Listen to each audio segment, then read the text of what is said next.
A big regret I have is agreeing to do a timeshare presentation.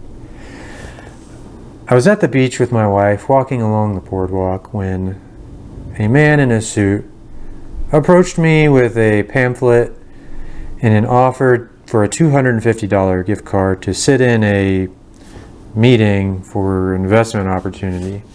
And it obviously reeked of timeshare, but the offer was intriguing because I'd never done that before. And I thought, hey, 90 minutes, this is the last day. We'll sit in this and then head home. But it was terrible and not fun.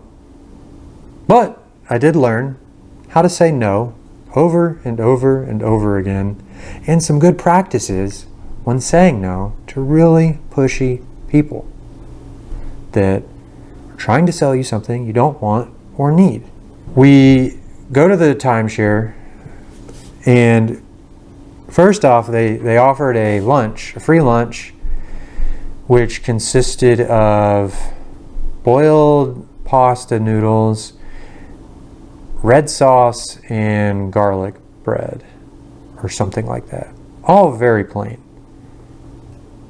That is not what I would really call lunch, but nothing probably would have been better than eating that, to be honest.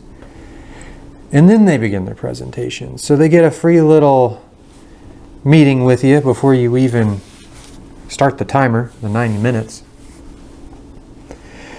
and walk you through this display house, and they're talking it up and trying to get you to agree to things, which it seemed very obvious to me at the time that, oh, don't you think this is great? And, oh, wouldn't you love doing this? This is the top vacation place, and just all these little sales tactics that are, I think, designed to not be very good on purpose, to try to catch people who are susceptible to their arguments or to their little tricks. But we walk through this maze of rooms and buildings, and eventually my wife's getting tired. She's ready to go. I'm ready to go.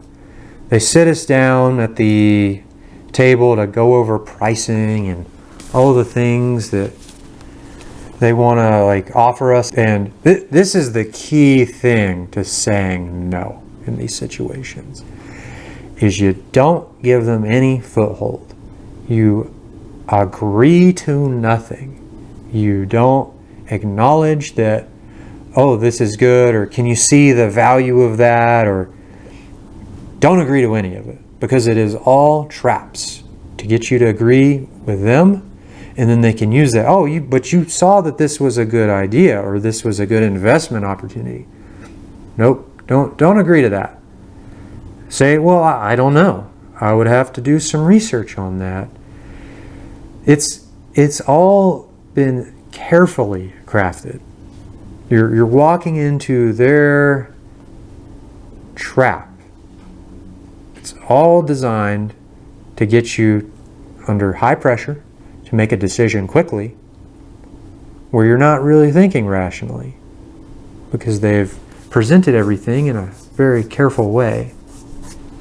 Kind of like Nigerian scammers who intentionally misspelled things and used poor grammar so that the people that did respond were probably more likely to get scammed. So they didn't waste their time on people that were just hard sells. I think that's how this particular timeshare went. So the first guy who tries to sell you something, strikes out. He's like, oh, okay, I just have to get my manager to sign off or whatever paperwork. He's not the manager. He's the closer. He's the guy to come in and maybe he's a more experienced salesperson. He probably goes and talks, says what you're thinking or what you've denied, or kind of gives them the angle to use, because every person's different, and trying to find that crack in your armor to use as a way to get you to buy something, because they start off with the high one of the $200,000 timeshare, which is absolutely insane, but they always have the cheap $10,000 one, or whatever it is, to kind of have something at every level. But when there's something you don't want to do, whether it's timeshares or anything else, just remember to say no, and don't even really give an explanation why. Just you're not interested. You don't want it. This was probably one of the most high pressure situations that we've been in, that was really more just annoying, that they weren't even being respectful of my answers and our time. Like, they used up the 90 minutes. Our time was done. I just wanted to leave at that point. It wasn't worth the money, because it was exhausting. So remember, the next time you don't want to do something, just say no, and don't explain yourself. You don't have to, unless you're in court and you're legally required to.